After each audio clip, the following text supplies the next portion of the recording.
Baptist Choka Primary School Baptist St Baptist namwe nabadde nabasuubizaayo mu kusonda miliyoni yamwe nagiwadde kansala Zirugumene mukulu Nanjwenge azireeta abantu ba Seventh Day Adventist olwaleero ebbendegera abatongoza oluyimba badde ngenda kubeera namwe naye sisobodde ne mukulu lewe muwadde emitwalo 5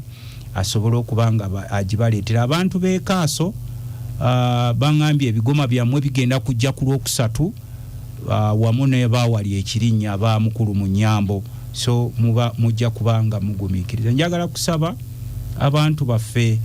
ab'emazigo mukaabye nnyo ku by'ettaka mugambe ssente baatuuza olukiiko amateeka g'ettaka gali kiriya kye kimu ne komishoni yabadde annoonya ku ttaka ly'ekalagi wali ewaffe Empwedde Mukaasa Ngombe okusengula abantu ku lirigo tekukkirizibwa okusala ku bibanja tekukkirizibwa mwe mwalonda ba ssentebe bamwe ab'ebyalo babakulembere ate mwasimba mugongo bolonda ssentebe wonga mu Luvu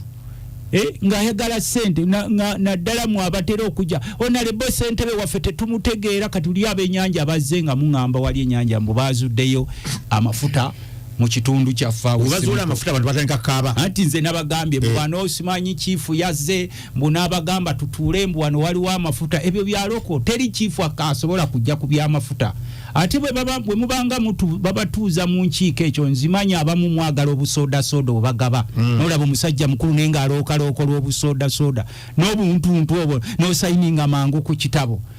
mubabeerangawo ensonga ez'amaanyi ezo mwegamba abakulu abo nti muyite ne ku mubaka waffe wa palamenti ajje wano waki babayita nobeerawo nange nembeerawo nembalambulira amateeka kubanga akakiiko k'ebyenguudo ntuulako akakiiko k'ebyamasanyalaze ntuulako n'obukiiko bulala bwentuulako nga shadow minister seetaaga kumala ate ne mutula wali nga mulindirira busoda kuba ekibaleetedde okubonaabona ne kati kwe mubonaabona abantu baffe naddala no mu Buganda mwagala nnyo obuntuntu obwo obutonotono emyoyo gyammwe minafu nnyo n'olaba omusajja omukulu bwalookalooka 15,000 13,000 nasanyuse nnyo waliwo Bishop w'Emityana eyazze ewaffe nga tufiiriddwa naga naye mmwe bantu mmwe mufaanana mutya mulaba amakubo yabadde ayita wali kapeeka ng'ewa Genosale ng'ava Mityana Bishop Simaye Bukomeko w'Abakristaayo naye yagenze otuuka ekituuma nga takyasala kuyita wali kapeeka ku Jeno so njagala kubakubira omulanga tumanyi nti abamu ensi mwagita mwaggwamu essuubi naye bakuyitanga mu lukiiko sooka oyimirire ogambe nti mutuyise mu lukiiko luno lugenda kwata kuki abakulembeze be twalonda bo baliwa kuba abamu ababeera eyo babaala disibaani abo basenze ajje neetambulira essaawa yonna agenda oba bakubyeko ekibanja kyo tomubuulira ebyo ate abamu baleetanga bayala ngona amuyite eno namupepeta yoli ebyo ebimu tebimukwatako Museveni yamusuula eyo nagira olugira nga bamukyusa so twagala kubagamba naddala mu abasajja abakulu n'abakazi abakulu abantu mwebereremu ku bibanja byammwe abalaalo babagobye mu mambuka ga Uganda kati bazze mu Nakaseke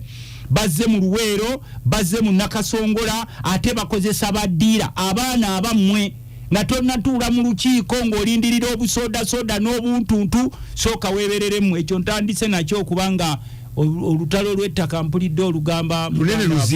olwebamunaanika lunene luzibu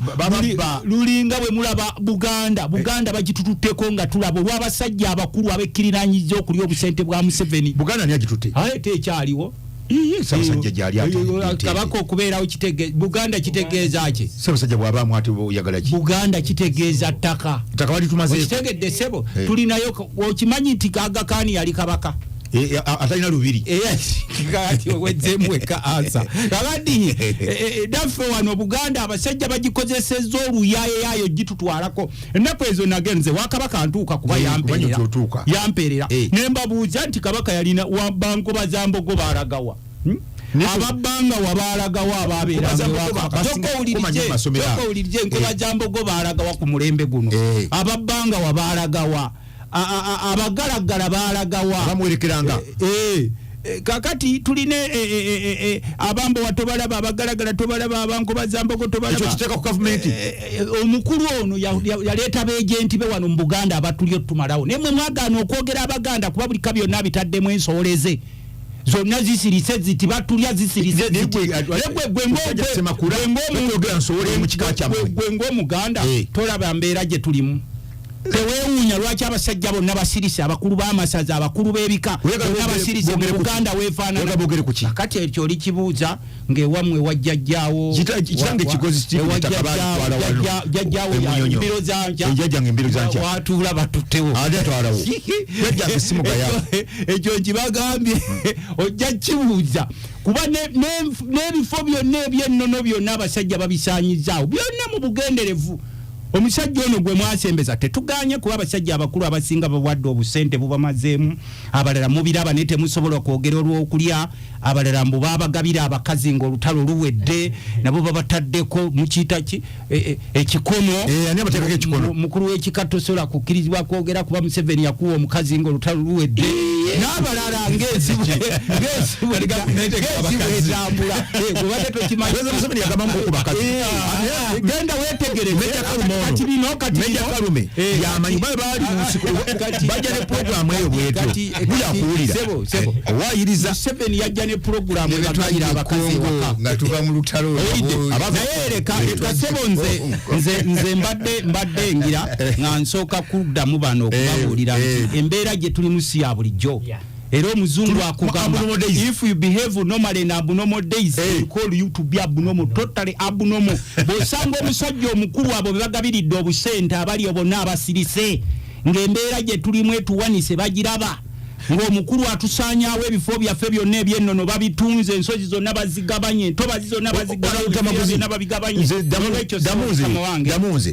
gavumenti bwe tuba tuli abnormal days oluvannyuma lwa myaka 5 politically tuteekawo okulonda era ne tuleeta mmwe bamulonda yagenda mu palamenti mu abnormal gavumenti zemboozi z'oyogera ng'ez'omuwagizi w'NRM gavumenti etukulaakulanyiza naye olumbe we lumukwata nga batandika omusonda mwagizi w'NRM nga batandika omusonde ati omukulu taliraawo kagera ne mu ddwaliro naye tasangayo ddagala. Kati ezo emboozi z'abana abasajja baazireeta omanyi kyabasajja kye baakugukamu kye baasooka okugukukamu kye bayita siyaasa Baganda bamukugukamu nnyo era Buganda egenzo kizula nti omusajja ono yajja otusaanyawo ng'ebyalo byonna babitutte kati byonna byabwe buli kyabugagga ekiri mu Buganda kyabwe bano beejenti baabwe bonna be bagenze mawulire nti bwe babadde mu lukiiko lw'NRM nga tebannayogerera so sinaalingira Kalangwa mbo bamwogeredde ebigambo bingi nnyo kati yasoose n'alengera Kalangwa anti ejenti we wano abo beejenti be yateeka wano nenga yamwogerera tasobola kumugira kati bana abasajja bagezi bw'abaana akuwa kwinini asooka kuteekako sukaali era ensonga lwaki olaba bwe baava mu nsiko bajjira mutangire ennyana naye olwaleero buli kyabugagga kyonna bakitutte fe abaalina ebyaffe byonna babitututteko ate ne batukakano bakubira mu ngalo ekyo obadde okimanyi ekyo nolwekyo kakati mbadde nsoose kuddamu sebo tobuusa tomanyi mbeera gye mpitamu mbadde nsoose kuddamu kakati oli mwavu oli munaku ekyo tokibuuliza wano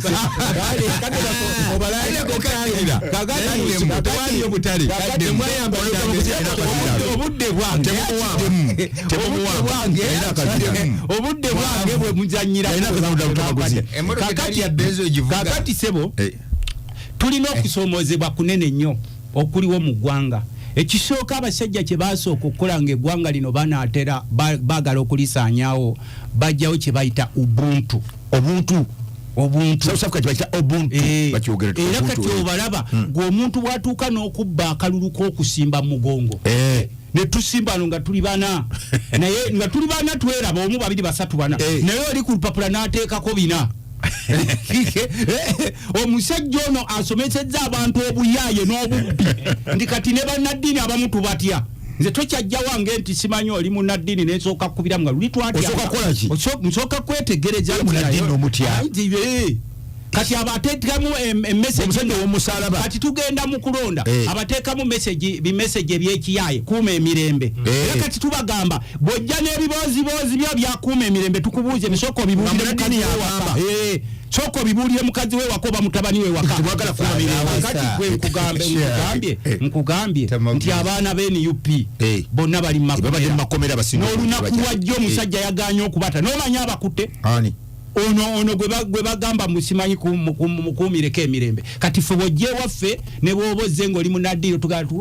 tukubuuza otugamba okuuma emirembe jo ejiri tewali kati oba weejiri genda ogibulira abalala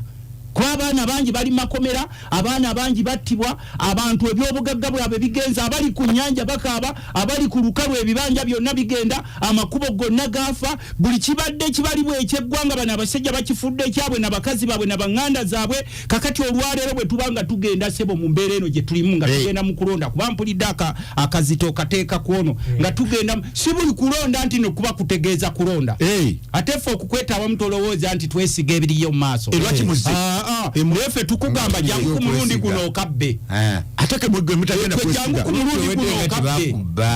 jangu ku mulundi guno okabbe kuba babadde nga baleeta ebibozibozi kati gwe nga bakulangirira kuba kimanyi nti ekifo ekyange kyekiri mayina bakulangirira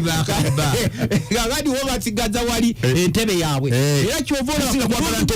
ku mulundi guno entebe esinga obukulu y'obwa president ngaffe boolaba mu kereziya entebe esinga obukulu ya Yezu zino ejjaffe ziba mayina kimanyi ono kyabakirisitu kimanyi wakyezo entebe ezinga obukulu mu ekereziya ya Yezu era bw'olaba omuntu yenna agizanyirako awo omukatuliki yenna avayo nagyasobola nakola effujjo lyonna kakati nabano kyova olaba mulaba bano abasajja obugagga bwe balina mwalimu babuuziza mwava mu nsiko ng'abamu temulina na mayumba tulaba musula kololo tulaba musula nagulu bakoledde emyaka anti wuliriza bebagere nabo mu nsiko bo bakoledde 10 no bakoze emyaka lwaki olowooza akakundi k'abasajja bano ngerwe baba batudde wali eri kokake kagagga era buli kyabugagga kya ggwanga bakitaddemu omukono kyabwe kati gwe tebasobola kukkiriza era mpulidde ono muto wange ekintu gwe tukosaasira nnyo kuba eno tembo gye tuliko ya Luweero era tuva Luweero bw'oba ova Luweero ng'okyasobola okuwanikira omukono ku basajja bano gwe n'obeera mu bawalabu singa bakutemako emikono gyo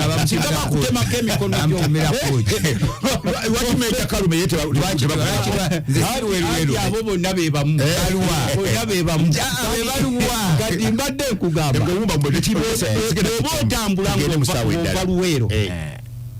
tolisangayo ku kkubo likweyagaza mu Luweero triangle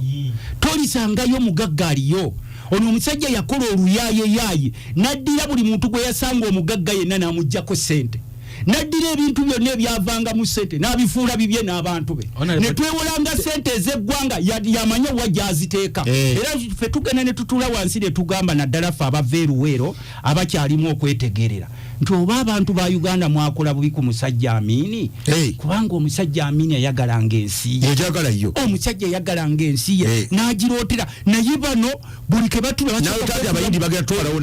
basooka kwetunamu nga famire zaabwe kati mbambi nabana ababakolera nga kwati walaba oli Meja Erika Yanja walaba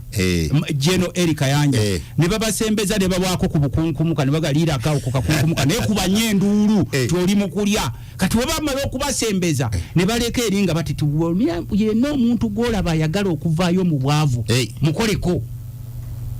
netukaba wano nti sebo wajja ne mu lutale mwanyi zaffe zeza kuyambako najje mwanyi zaffe nazeddiza nasanga taata wono ali Haji Abdul Nadu taata wono yomu ku basajja abayamba mu 7 nga kuba muyamba Naduli mwavu mwavu nayo Haji bwe bayita abagago ne mubavu tajja bwe bayita abagago bagagga tajja ne mubavu tagenda bwe bamuyita bwe bayita abagago itana kudala sebo nze mukiikirira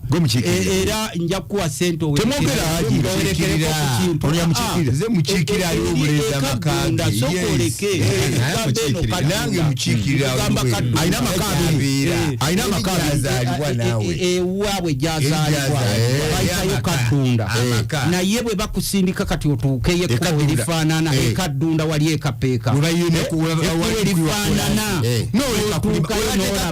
choko gumikirize kakati webale nnyo Ddamaguzi obudde butuudde kutugenda musafa embeera eyo gye tulimu ngaba na Uganda tulina okusooka okwekuba mu kifuba tubuuze twatuuka tutya wano nga n'abaali abagezi bonna basiriwadde n'abantu betwatyanga lulingo abali mu kumpeke bonna kyanga birerya byerere yeyo bebawe obukunkumuka anti kyembadde nkugamba nti bw'osanga omuntu nga tasobola kwejjanjaba mu ddwaliro naye nga y'omu ku bawaana nga yaweerera omwana naye ng'omwana we tasobola kufuna mulimu owulira sebo nga bamusindika mu kyalo eyo nga kizibu okusanga ekkuba eddamu nga ne byalima teryasobola kubifunira katale ne bwabeera ku nnyanja nole bamugobe ne bateekayo amagye oyo omanya nti noyo kifuuse kirerya era sebo tomusemberera Luttamaguzi fe ng'abakulembeze tusaba bano bamukulu Kalume ne sebo naawe mukulu Kintu nga mugenda mu nkiiko zammwe zino ez'abamulya bisiike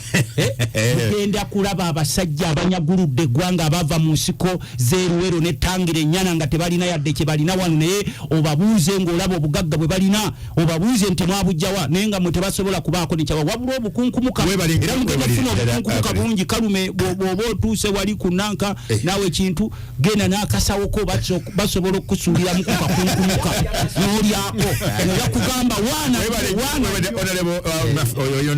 Luttamaguzi ajo bado ina bingi omwala gwe nakivubo guulide bwafuuse omwala gwe nakivubo tujja gutera kuba opposition bakati bafuga ekibuga Kampala okujja kwa uhuru naye bulaba kibuga Kampala kyonna leadership yonna y'abakulu okuva mu ludda oluvuganya government be balemye okwatagana kubanga bakansala balabikanga batali kusaidia road mayor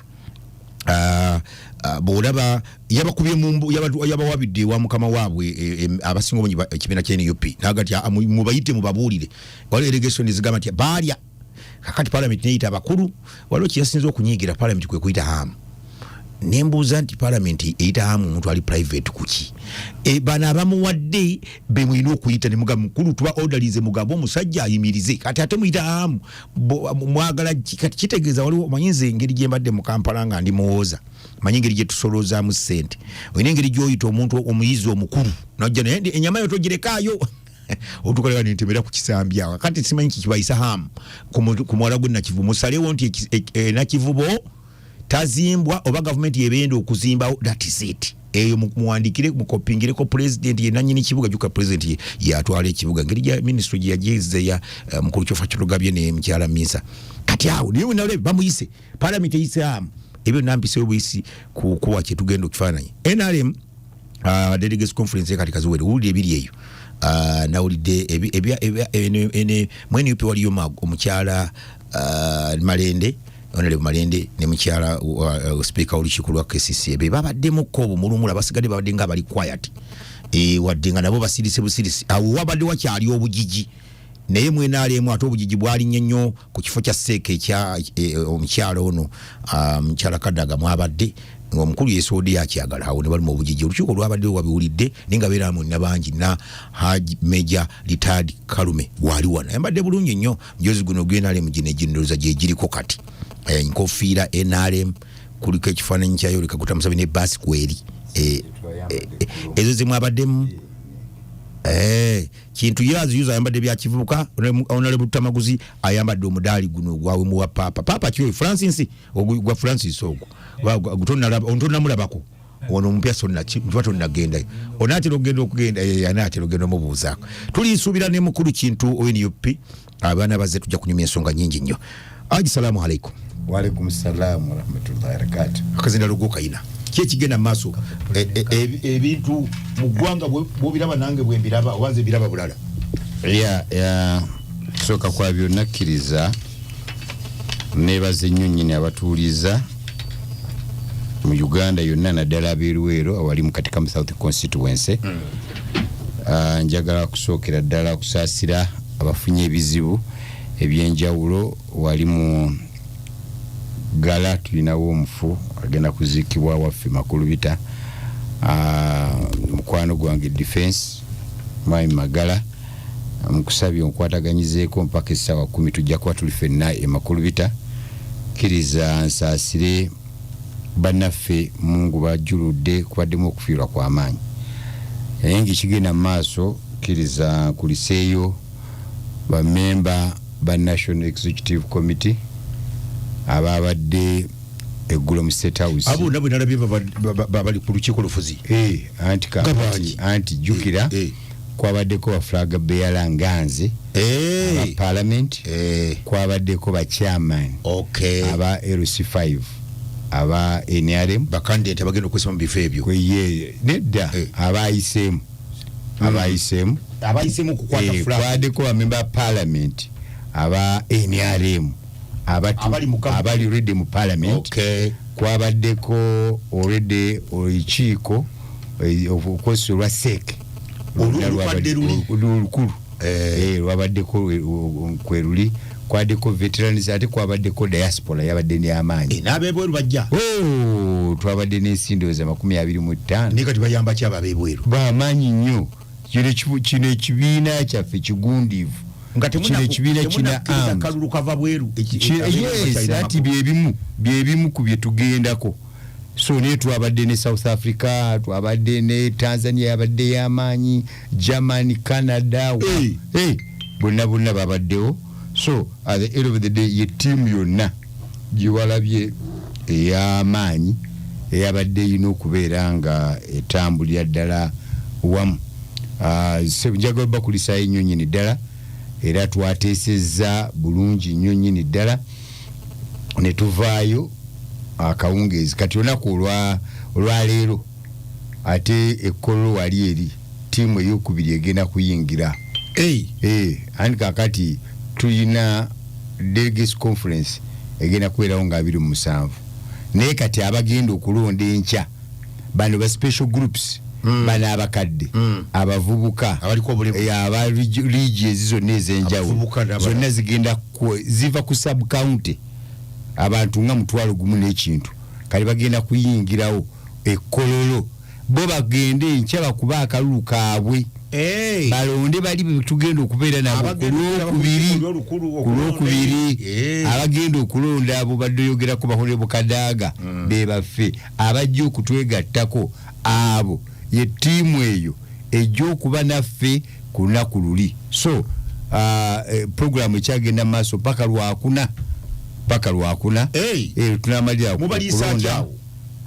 ebyokubaliisa pati yaffe kyanoonya kya era tekuliiko avaayo nga talidde twakipulaninga dda tekuliiko of course pati nene era tetulinaako buzibu bwayo nnyo emikolo ng'egyo givaayo mu bibiina ne batandika okudda gati basi ezatuleeta tetuzirabako amaddayo gano aleda so buffe twali mu State House emmotoka zaatujje wali enakawa ngere ne escort nga zino ku lead cars zino kutupano ate kakati tutambule ngaba twetulira okugenda ati paka atukuda Ddamaguzi wali amuwerekera naye awerekerwa mu ngeri ye naye awerekerwa ajja kutegeeza bwawerekerwa so njagala kubakulisaayo neneebaza omutima ogw'ekibiina ogwabaddewo ogwayoleseddwa nti chairman wa party yabadde insisting aga no abantu bateese echa buli muntu ayogera ekyayagala musimba line oba abantu 30 yamwogera buli omu tutwale abantu babiri mu kalulu oba mchipeleka kadaga exactly very good honorable gugamba otya naga munziri za kazindalo bakamuddize oba tuvaawo saa musanvu ogwekiro tuveewo ne buli muntu kino kibiina tuteese kyasanyusiza nnyo nnyini ddala buli omu nga ateesa naga ati kakati abavudde Bugisu mwe mugamba mutya mwensonga ya mweriye chairman we Bugisu yababogererawo nedda tiimu yonna evudde Bugisu neggwayo abe Budaka mwe mubadde mugamba mutya aba Buganda mwe mbadde mugamba mutya ku nsonga eno so twakoze olukiiko lwasanyusiza lwabadde lulagira ddala demokrasia ne bagaa ati president salawo ntyani sina buyinza kusalawo bamusibye akando yasalawo nedda abasebo sina kusalawo eleke yesalawo mutubule kyetusalawo muleme kubiddiza wange nzimo nyini president so okuteesa kwabadde kulungi nnyo nyini ddala era nga tekuliiko yavuddeyo nga nti naye nga ebyasaliddwawo resolutions ezasaliddwawo twakkirizganyiza nti ekifo ekya vice chairperson w'abakyala kyo kigende bagende basimbe ku mugongo era mukyala Itwala Kadaga n'abuuza ebibuuzo bingi nnyo ku commission ng'ambuuza tubuulire tunaaba tutya nti mujja kusimbira ku district mujja kuleeta abakolaki bijja kubeera ku kamera tewaliwo kubbira nti yes ate era musobola n'okujja ekyaddondo ne tuteesa butya akalulu tujja okukategeka buli muntu ajja kuvaawo ng'amatidde. That was a nice meeting. Haji Meja Kalume retired yesimbyewo katika South Constituency NRM flag bearer ajja kubanga atunkana bene upigwa natera okulonda omuku bene upigwa natera okulonda wali si oyo tujagena mukulu kintu sebo endeka ziwedde nalabye nga mubadde basaale ku muvuyo oguli Kololo ofisi yammwe yamuze tuva ku main erabikanga ina entalo zi already ziya creating mu kifeekyo oba mwe mugirwanyisa oba yebalwanyisa namwe muinanga ba party munyamu abantu abamwe era abantu bade nga tubagayo menje tubira tubagaya nnyo ngati akati abo nedda ajja namyalo bamukuba nedda yakuba bano bamukuba kati nduga katulinderi kati ku delegates conference namwe muina side ekyaleso mutawane nnyo balabanga ate mu abanafu ate balabanga amamanyi kike kigera masi Kololo enje tulinda nga 2 27 ekujja kwali wa mukaaga soko okulamusa kubatuuliriza n'okwebaza Katonda olw'ekirabo eky'obulamu kyatuwadde wamu n'okwongera okubebaza Abannayuganda mwenna mwebale kukola kubanga politics wali buli kimu kigenda mu maaso n'eggwanga liyimirira with taxes tuwadde omusolo olwebabanga tebakola ate n'ekitavu kyaffe eky'eggwanga tewali nsimbi zigendamu naye amaanyi gamwe gemuteekayo gwa atunda kasooli ku kkubo gwe mu kiro avayo n'ofumba caayi n'ofumba obuugi gwakola manufacturing ayongera value addition yeggwe ensonga lwaki eggwanga lino ligenda mu maaso kubanga singanga si musolo gwo teguliiwo ne bamemba ba parliament olwaliro bandibuze ezibasasula naye bafuna ezibasasula kubanga bukozi bwammwe eggwanga lyonna litambula kasita abantu baalyo babanga bali hopeful nga bayina amaanyi nga bakkiriza mu kukola ego gwe mulanga gwa His Excellency Yoweri Kaguta Museveni era bulijja abakuutira ekintu kimu nti wealth creation. How do we create wealth? Butya bwe tukola obugagga formula y'ennyangu nnyo nti buli muntu omukulu awezezza emyaka egikola kati nno tutunya 18 and above naye amateeka gatukiza even n'ow'emyaka 16 asobola okubaako kyakola ekiyingiza sente mu maka okubaako kyatunda. It can be a service busobola okuwa obuweereza katugeze oli musomesa osobola okubeera ng'oli accountant osobola okubeera ng'oli lawyer oba osobola okubaako ekyo ky'oproducing oba ky'oweesezza okugeza okoze welding oyina ekyuma ky'otadde katale olujjulo olw'ekyuma baligula oli mubazi oyina ky'obajjiza n'okiteeka katale ne bagula abafe oli mulimi bojjeeyo emmere yaffe okuva mu lusuku amatooke gaffe ne gagenda ku katale gwato oyina kyotongerako kinene naye ate oyo akungudde katugeze omulimi w'emmwanyi n'ajjayo emmwanyi ze n'atatunda butunzi mmwanyi nga bw'agijje mu nnimiro nti ekaze n'agyongerako omuwendo ate oyo ye wankizo nnyo aba yagenze ku kintu value addition tugongerako tutya nga tuli lokale twe twawigirizibwa emmwanyi ozijja mu nnimiro n'oyanika n'otwala ku kyuma kati mu revolution mwe tuli oba kye tuyita knowledge economy. Knowledge economy etuganyiza okulaba nga abaddugavu batandise okufuna obukodyo buto bakola sente. President agenda n'abagamba kiro y'emmwanyi emu gye bakuguzeeko wano $2 oli agitwala n'agyongerako value n'agitula $30 kwana ayongera ku katono nnyo n'agyongera ddala bwe yakibutunulya n'agamba kijja kityo okubanga Germany etalina yadde ekikolo ky'emmwanyi ate Germany yesinga okufuna mu sente z'emmwanyi so eno babagulako ensigo babagulako emmwanyi gye mujje mu nnimiro ne mukaza ne mubaguza bo ne bongerako value ogwo gwe mulama gwa president era atugamba ekintu buli ayina kyakola kyonna look at value addition. Yabadde annyonnyola ba honorable Kalume bano ba delegates baffe kuba yenna nyini convening conference gye twabadde mu National Executive Council ng'ali mu kubannyonnyola ng'abalaga butya NRM gye tuzze tutambula n'abalaga twatuka ku stage ne tusooka tukola stabilization kuba economy twagisanga egudde ng'eri below $5 billion ne tukola stabilization ne tujja ne tukola expansion abali ku 3Cs ne 3Ts ne tuzongeramu nti kati obungi bw'emmwanyi bweyongere obungi bwa cotton bweyongere obungi bwa tea bweyongere tweyongere ku tourism agende mu maaso kati twamala okukola ekyo n'agamba kino tekimala katukole diversification tewali yalowooza mu byabadde abannyonnyola nti bulituuka amatanga nago gayingiza sente mu kitavu ky'eggwanga nga it is a cash crop. Amata twagira bugizingo linganga gakweyagala. Tewali yalowooza nti bulikeera olunaku olumu nga kasooli is a cash crop. Tewali yakirowooza. Ye tewali yalowooza nti buli kyolunaku bwe ruti ng'ebyobugagga eby'omutaka okugeza nga zaabu nga kakati ekisinga okuba the best product earning eyimirizaawo ekonomi yaffe. Naye lwaki mulaba gold akuze? President yakola decision n'agamba tewakyali ku exportinga gold ali mu raw form. Tumutwalira muki? Mumala kumwongerako value. Era kyovola batwatongoza refinery ya gold. Tumusengejje agende mu tumwongereko omuwendo agende mu nga sabuni bars. Kati tugenda tutunda product eyongeddeko value. Ego gwe mulama gwa president gwaliko. N'ate ekisinga mu byonna atera ogamba ba honorable Luttamaguzi bano tutunuulire nnyo kye bayita akatale. Akatale kana atunira East African integration. Akatale kana atunira Pan-Africanism. Kubanga bogeza nojje waffe Ruweru ojja kwesanga nga honorable Kalumono bw'abaalima bw'alima emmwanyi ye mu nnyimbo yonna egenda kulima emmwanyi katika mu South yonna erimu emmwanyi kubanga balina kubalabirako kubanga ettaka lyabwe osanga kye kisinga okuzza. Kakati bw'obanga tulima emmwanyi nga buli omu azirimye ne mwankole bazirima olaba n'emmambuka kati balima emmwanyi ani agenda okugula emmwanyi z'omulala? Katutunuulira nti ati tulina kuguza b'e Kenya, tulina tutandika okutunza aba South Sudan, tulina okutwala mu Central African Republic.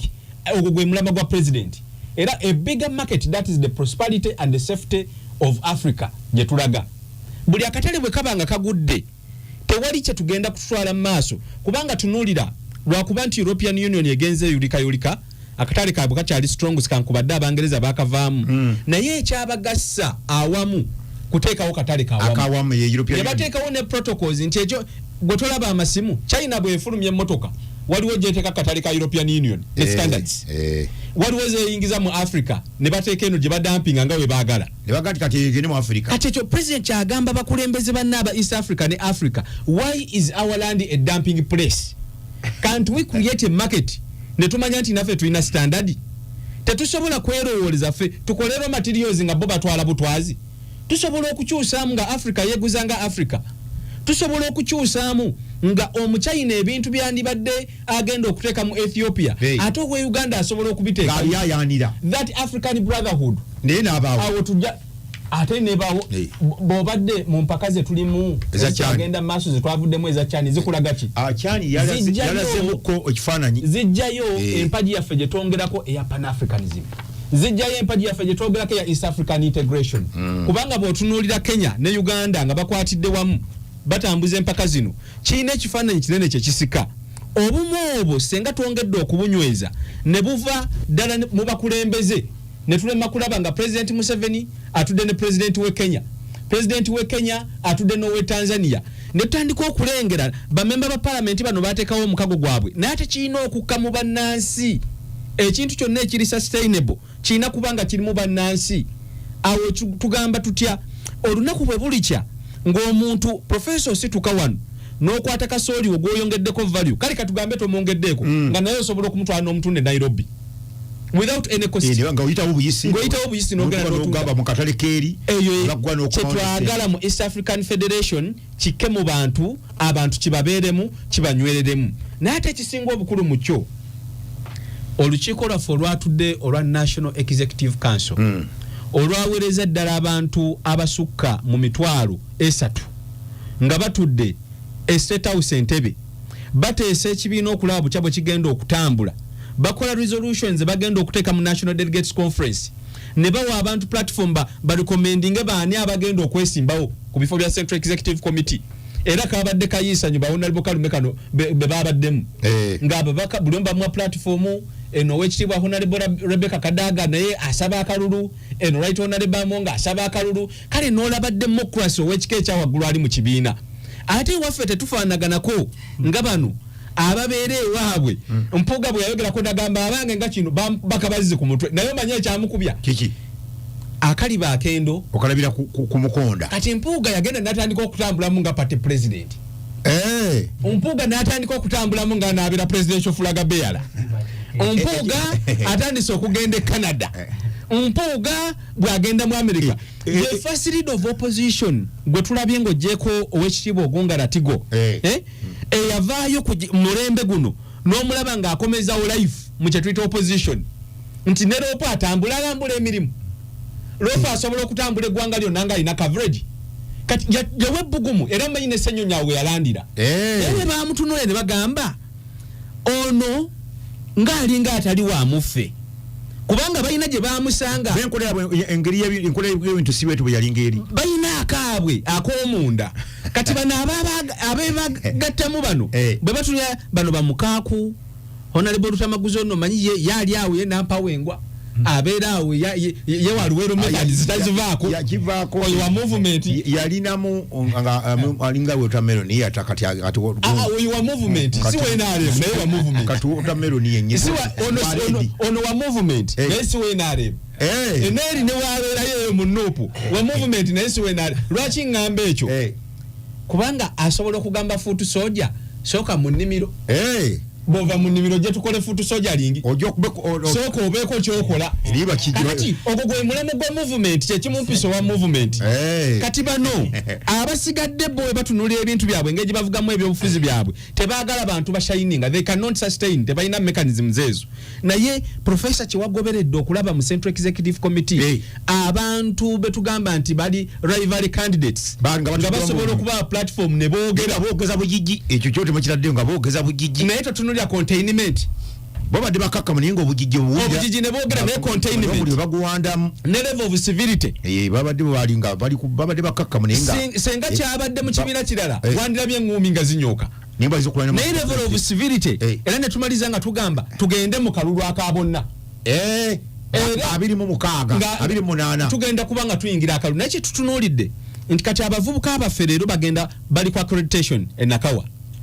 era bw'oyita enakawa olaba abavubuka bangi olaba yere olaba eno balagawa the NRM ntera okugamba wano nti movement egenda kufuga eggwanga lino we are looking at the next 50 years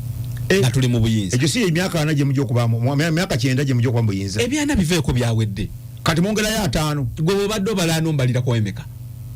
fe tugenda kulembera ki namwe era mujja kusigala nga mukule bali abavubuka aba youth league b'otunuulira aba youth league bagenda kulembera ki tulina gyefe 5 gitunulidde mu maaso naye mu myaka egya 5 gye tugenda okukola tulina okukakasa nti principles ze twasetinga zero all regulated corruption okuteekawo nga tutunulira ebintu ebikwata ku muntu with care nga tutunira eddagala mu malwaliro gyeriri gana agabbi agafutuka mu opposition omanyi tolisuula nyumba bw'oba oyagala okusuula gavumenti Omumerika bwe yali ayagala okumalawo Soviet Union bakwata omusajja gwe bayita Gorbachev yali yasomera ku keeyedda mu bazungu eyo teyasomerayo obusomezi they were packaging him bwe bamala okumupackaging bamutaddemu ideology yaabwe n'emutuulamu bwe yadda mu Russia abalasha balowooza omwana waife omwana w'omuka omwana omutakaze bwe bakwata omwana omutaka ye yasigala nga balaba omubiri gwa mwana mutaka nga naye ebigendererwa bye bya Kimerika. Kati abaagala okusuula NRM tubalaba wano bambala esaati za yero bazambala esaati za yero obukofiira babwambala naye bw'obakwasa okukola emirimu bakola birala tuweyo kumanya gwe tebamanya abali b'enguzi ate tulina abalala. The biggest opposition of NRM is the government of Uganda. Ebibiri byawukana government ya Uganda ate erwanyisa NRM etya bwe tukwata obuyinza mu 86 tulina bwe twabujjako UPC yaliwo DP yaliwo basigalawo bazaala bate baakola they assimilated ne bayingira government bw'olinga ogoberera nga musoma Makerere professor mwalekanga eddakiika 15 eziri intentional every lecturer nga naye criticizing NRM government it was a strategy lecturer basinga biseera ebyo nga simanyi lwaki babalabawo nnyo nga NRM nga bakajja simanyi lwaki babalabawo anti kyekuga bo bakozesa tactic let us hold the elites abajja era gwe tekikwewuunyisa okulaba nga Makerere at majority producing opposition. Enaku zino. Do you think it is no? Okubaifwa kwato obuyinza. Enkoba zamboga ayingira waawo. Wa UID ayingira. It is not accidental. Kati abantu bano bwe bafubutuka ne bafuna amadiguli be bantu abayingira government. Ate muzeyi yakola ensobi we yakwata government teyakola overhaul. Yagamba the government is different. Let them continue. Eno government ndala bali bakole byabo. Kyokka gye yakwata government UPC yalabanga kada gwe yawanga omulimu. N'amugamba nti go permanent secretary.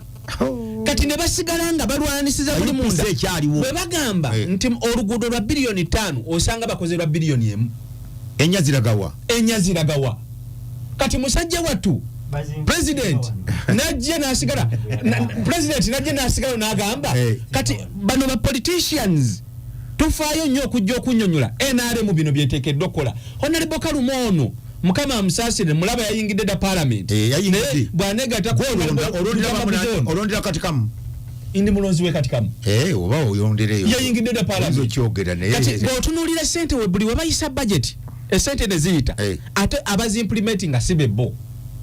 bo basigala balondoola. Kati bano abali mu government ndio usonga Luttamaguzi nti basigala balondoola ate baba implementinga kubanga mmaka wa parliament asigala alondoola zayisiza yazisa n'alondoola president yakamite n'ebi musanvu ngayita ona Luttamaguzi oyo mukwano gomanyi kyo bano ekiro babadde boogera njagala okubula president alina mukwano gwe kana Honorable Luttamaguzi naye ono kyayina amugamba kimu tuteekewo ebikaisa abantu okukola ekyo kimwako obujulizi naye ebyabwe bwe boogera ebirala eby'omunda ebyo byose bimanyi sinza ebirala tujja byogera buli bukyali mukulu Sekadde Samuel Sekadde bamunandika ajavudde bumeba wa NUP anekanekanye ngero wa NUP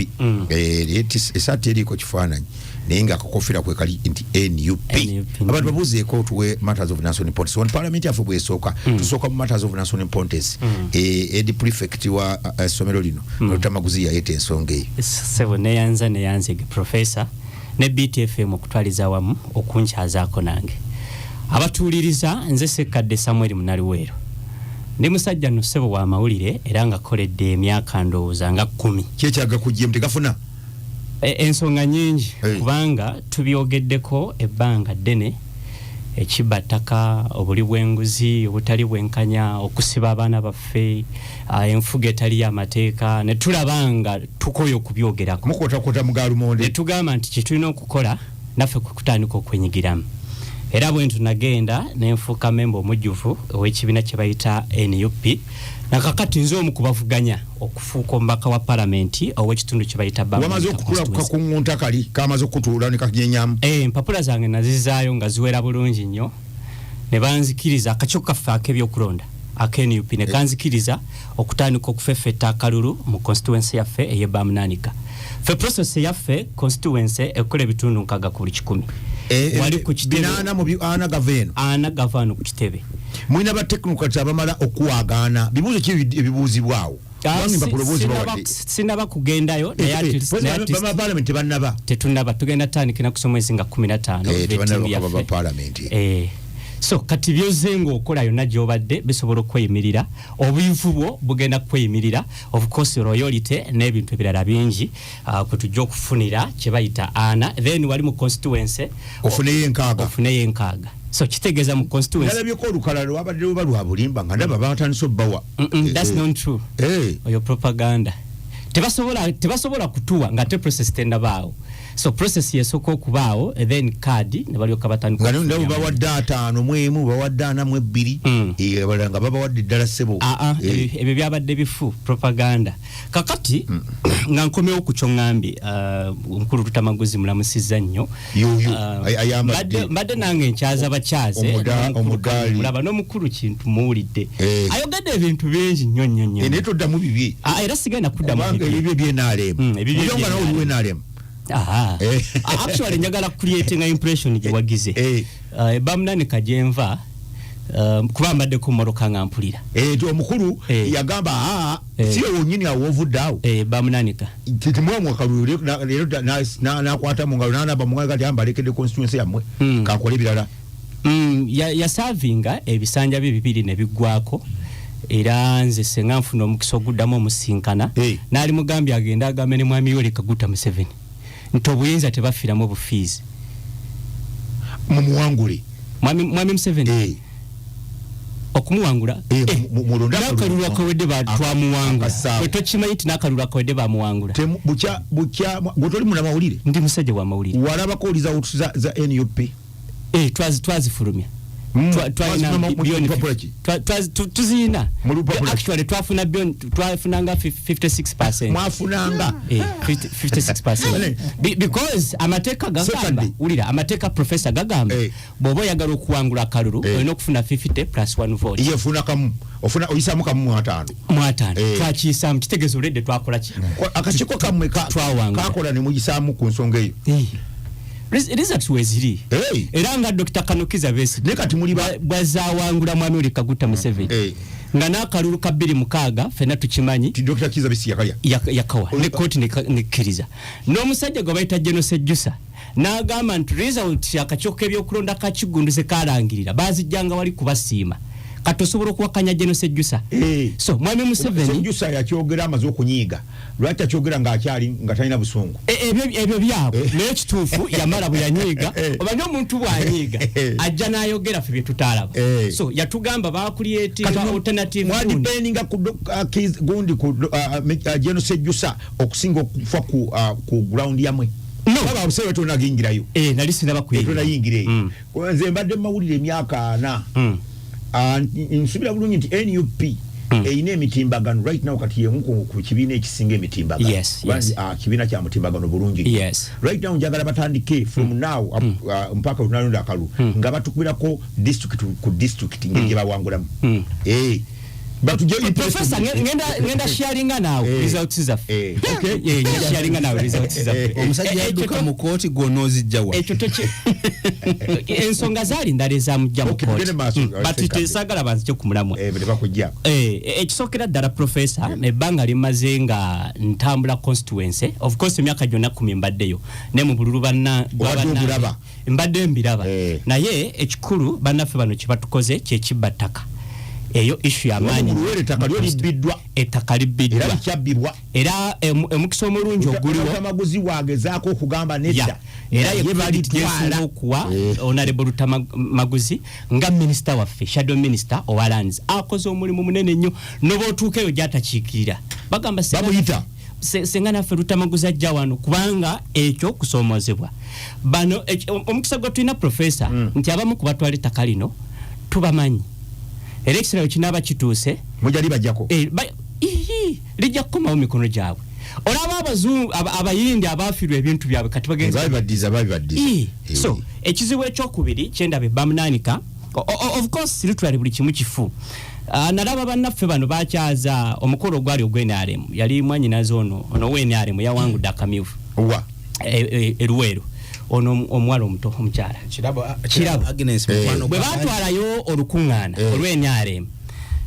simanyi oba bakitegeera bwe baali baloope ebitakolebwa bagamba his excellency tetulina mazzi his excellency waliwo ekibataka his excellency ebyenjigiriza bifu his excellency amakubo gatusumbua literally nga bagamba tewali kikolebwa kati ndowooza bo tebakiraba kuba oba tewali mazzi teri makubo ffe mu constituency gyenve ye bamunanika tuyina kolansi aliko kilometers ndowooza ziringa 11 okuva wano ku Kiziri paka wali zirowe yekka eddwaliro we banzaalaawe koko balita Kalagala Health Center fokati naye ndowooza bwe singa tufuna abalwadde babiri nga beetaaga okugenda mu intensive care unit tusobolako ate nga nayo teri full function ddwaliro liri ku mutindo ku Ddala ki Health Center 4 naye muyina ambulance muyina enough staff that is esawa zino ekoko ndimanyi bwe banzaalira emyaka egisoba mu 35 gye buvuddeko naye nze mpitayo mbeerayo buli lunaku ati nze bwe banzaala ekoko liryawo mu Kalagala sub county eva mu Kalagala sub county omulwadde agenda mu intensive care bwe tufunayo omu ye mbeera gye tulimu kati twogera kati kubiriwo tetwogera ku mukulu kintu bya creatinze kakati tugenda kudira gorodi waffe tumwongereko tetumanyi baani batwala sente ziva mu gorodi tetumanyi baani abali mu gorodi tebajibwa komisono naye atukubira ekifaananyi ti kati gorodi waffe president yagambye bwati kati kino tetwogera ku kintu ekiriwo kati ebyobugagga byonna eby'omuttaka bana abasajja bukya bava mu nsiko byafuuka byabwe. Era Museveni yatongoza mine ya gold naye depots esinga mu nsi yonna. Yesinga mu nsi yonna gold depots esinga mu nsi yonna ziri Busia gye bayita Wagagayi. Era Museveni yatongoza gold gundi eyo mine mu kyama nga mu kugitongoza bakoseza $250 million. Mukujitongoza gold deposit ezakazino wadola nga bungi nnyo nali nakikugamba kwa nali ndozumwagiriza ne nkugamba abaze aba geological survey bakizula bajja wano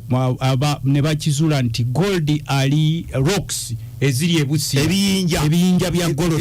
biri worth 25 trillion US dollars. 25 trillion US dollars omanche kitegeeza economy ya America yennyini. Kakati ne batugamba naye kati omukulu ono obugagga bonna obuli mu ttaka nga kati bola ba gold mbadde nkikwako information gold wekasanda wa bano abasajja era beeterawo gold refinery ku kisaawe Entebbe. Gold refinery yaabwe na batabani baabwe na bakazi baabwe na banganda nono gold gwe batongoze Kirombe kye batongoza Wagagayi Busia omukulu ono kye yatongoza yakirese ba China nga private developers oba miners si kya government. Honorable, you are a member of parliament. Era buli company yonna registeringa eraga ne bannanyini be baliwa ebo ogamba nti bino byabwe you are misleading the kubanga buli kye bateekako gwe bogamba nti byabwe bogamba nti yabitongoza byabwe kakati gwe ova bulemeze nkuteekeko nga toliiko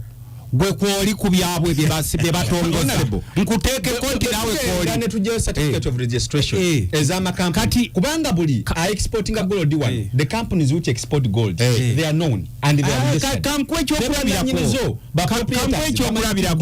okulabirako lebo ogamba nti bino ebintu byabano byonna bitukankwecho tugamba nti ettaka lyonna eriyo luwero liryo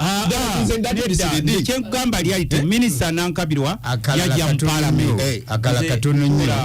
meja rusokolo byo meja kamalirize mbawe badde wono abasoka bakudde anti twagala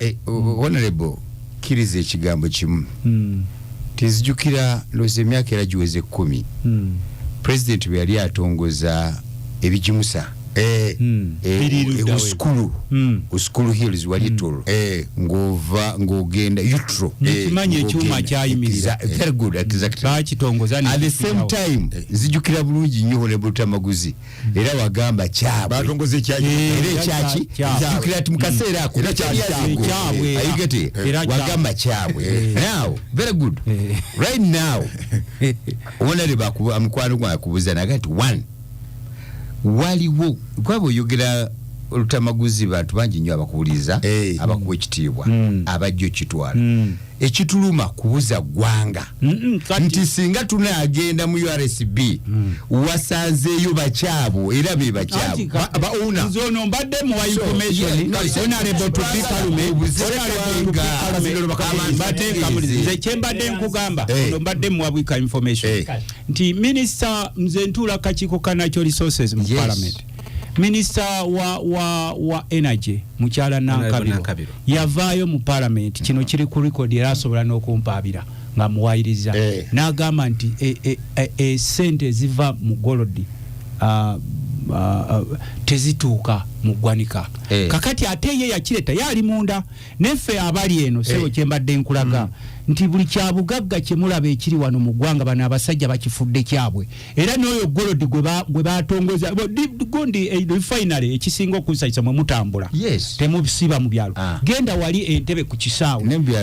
banyini ba refinery ne ono gold ono mukulu gwe yatongoza yamutongoza mu kyama ne balagira TV za wano ne radio ne mu byonna nga tewali kikirizibwa kubiraga oba okubyogerako era namwe temwabyogeddeko gold ezisinga deposit ezisinga obunene mu nsi yonna si mu Africa si mu Uganda si mu East Africa nenga zaabwe ya publishing story ya publishing radio zabyogirako nato bwagamba nti abamawulire babaganda mukulu kintu mutukakane oyina dakikemu nsigaza 2 professor genda maaso bwokakasiza nti bye twogera bituufu ojjukira minister Nankabirwa bamugoba mu Emubende minister ne bamugana supervising atenga yavunaanzibwa ku energy. That was Honorable Nyamtolo. No, not Nyamtolo. No, it was just a conflict of misunderstanding. The security minister bamugobate mu bende.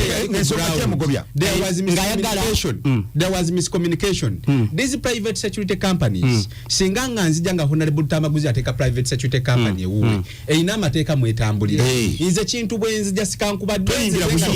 kyagobya minister nankabirwa. There was miscommunication. Okay. Tusigaddewo ku byobugagga. Okimanyi nti endagaano y'amafuta bano abaka ba parliament naye ne mukwano gwange bwe baali babanja okuteegera biki ebiri mu ndagaano baabayingiza mu kasenge ne babajjako amasimu ne bagibasomera busomezi tebagimanyi naffe tetumanyi endagaano z'amafuta international tetusobola international munamawulire munange Mwangusha Charles Mwangusha yateekayo mu kawaayiro akagamba nti tulina okufuna information tumanye ebigenda maaso baji mu paka na kakati mubuuze. So kati bana Uganda twogera ku ggwanga lyaffe nti mwami Yoweri Kaguta Museveni ne banne baagenda mu nsiko ne bawamba eggwanga ne tusooka ne tulyeyagaliramu nga bana Uganda gye bakomye okubeera mu bukulembeze naffe abalala ne batuwamba kati naffe tuli ba hostages ffe abasigadde. We are hostages when you are even a leader competing. Tetuna tesobola kukola. Lwaki tuli ba hostages? I'm qualifying my point. Lwaki tuli ba hostages? Kubanga tusobola okubeera n'omuntu nga talina yadde n'ekifo kw'okuba oba mwana wa president n'atandika okulagira buli kimu. That's a lie. Like who? It's not a lie. For example, who? I have been following. No, just mention CDF. Baita akachiko ka parliament aka Jonathan Odu. Kaita minister Sempigi ali minister wa defense. Ne kaita Ambadi. Ne bababuuza mwogera ki ku state yali CDF. Anti Mbadi yali CDF. Nga General Muhoozi CDF. Literally General Muhoozi yali alina kubeera wansi wa Mbadi nga CDF. Ne bababuuza mwogera ki ku statement mutabani wa president zakola bagamba temutuleetera bizibu. So kati okubeera n'ensi ng'eriyo omuntu asobola okubanga kugamba tagambwako takola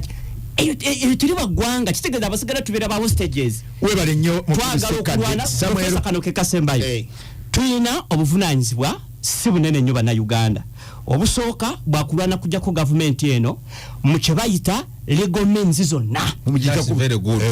Democracy, an election. Oba kalulu oba kikasitebera ligo. Terishirala. An election. Semateeka sebo gisome bulungi. Abantu balina obuyinza. N'amajja gano galina kubeera subordinate to civilian rule. They do. Abantu abakera olunaku lwaliro ne bagamba kati president ono tumukooye. Basobola okwogera. Bogera mu kalulu. Abantu sikalulu kokka. Abantu balina enkola nyingi basobola okwogera. Amajja demonstration mu constitution. Demonstration ebanga ejja government eri legitimacy ng'ennonde amajje ganza kukkiriza nkugambye abantu okakasa nti obuyinza bw'abantu okimanyi tusobola okugamba nti kakati akalu tekajja kubaayo ng'abantu nemutalonda nemutajja buzi netutalonda ng'abantu naye temuyinza obwo bwe buyinza obweebwa omuntu ababiri ababakkiriza ne balonda. Pointi yange eri nti obuvunaanyizibwa tulina nga bannayuganda kwe kujjako gavumenti ya mu America Kaguta Museveni bwe tumala okugijjako tuzimbe Uganda empya ffenna gye tugenda okweyagalira. Oyo ye mukulu Ssekadde Samuel bamunanika constituency mu kibuga njagala muganda wange agambe ayina obuyinza obugamba nti tajja kulonda naye yeetayogerera bannayuganda nti tebajja kulonda era kyali mu kugamba ngambye bwe tusalawo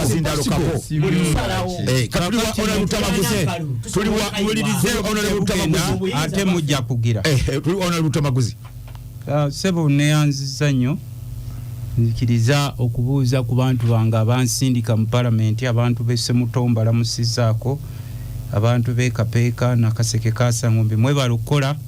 nange nva ku kampu Luttamaguzi nsooka kusaasirako nnyo bannaffe abafiiriddwa famire ya mwami Ssemwogerere mukulu kityawo Ssebo Ekibaale bambikidde nti mufiiriddwa kibi nnyo Ssebo wamu n'okusaasirako era abantu b'ekitundu kyekimu olunaku lwajjo lwabadde lwakuziika mwana waffe NUP eyafiire Kata naye nze natuuse leeti nnyo olw'amakubo nga bagazibye omukulu omulangira weeyo nga agadde amakubo wamwe wali olulala bensena abawamba Uganda kakati njagala kusaba abantu baffe abebukakala nalagidde bowa ya mwetandika okusimibwa twajjayo ebukakala eyo nga munywa amazzi n'ebisolo naye abakulu bangambye bazze ku site batandise omulimu gwabwe abantu ba Kyoga Baptist Kyoga Primary School St Baptist namwe nabadde nabasuubizaayo mu kusonda miliyoni yamwe nagiwadde kansala ziwulugumene mukulu Nanjwenge azireeta abantu ba Seventh Day Adventist olwaleero ebbendegera abatongoza oluyimba badde ngenda kubeera namwe naye sisobodde ne mukulu lewe muwadde emitwalo 5 asobola okubanga agibaleetera abantu beekaaso bangambye ebigoma byamwe bigenda kujja ku Lwokusatu wamu ne baawali ekirinnya aba mukulu mu Nnyambo so mujja kubanga mugumiikiriza njagala kusaba abantu baffe abemazigo mukaabye nnyo ku byettaka mugambe ssente baatuuza olukiiko amateeka g'ettaka gali kiriya kyekimu ne komishoni yabadde annoonya ku ttaka ly'ekalagi wali ewaffe Mpwedde Mukaasa Ngombe okusengula abantu ku birigo tekukkirizibwa okusala ku bibanja tekukkirizibwa mwe mwalonda bassentebe bamwe ab'ebyalo babakulembere ate mwasimba mugongo bolonda ssentebe wonga mu luvu nga ayagala ssente naddala mwabatera okujja onalebo ssentebe waffe tetumutegeera katuli ab'ennyanja bazze nga muŋŋamba wali ennyanja mbu baazuddeyo amafuta mu kitundu kyaffe bazula amafuta abantu batandika kaaba anti nze nabagambye bwano osimanyi chifu yazze mbu nabagamba tutuule mbu wano waliwo amafuta ebyo byaloko teri chifu akasobola kujja ku byamafuta ate bwe mubanga babatuuza mu nkiiko ekyo nzimanya abamu mwagala obusoda obagaba nolaba omusajja mukulu naye ng'alookalooka olw'obusoda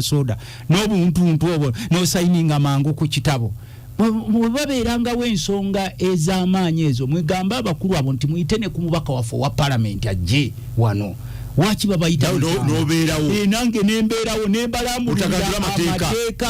kubanga akakiiko k'ebyenguudo ntuulako akakiiko k'ebyamasanyalaze ntuulako n'obukiiko bulala bwentuulako nga shadow minister so seetaaga kumala ate ne mutula wali nga mulindirira busoda kuba ekibaleetedde okubonaabona ne kati kwe mubonaabona abantu baffe naddala no mu Buganda mwagala nnyo obuntuntu obwo obutonotono emyoyo gyammwe minafu nnyo n'olaba omusajja omukulu bwalookalooka 15 13 nasanyuse nnyo waliwo bishop w'Emityana eyazze ewaffe nga tufiiriddwa naga naye mmwe bantu mmwe mufaanana mutya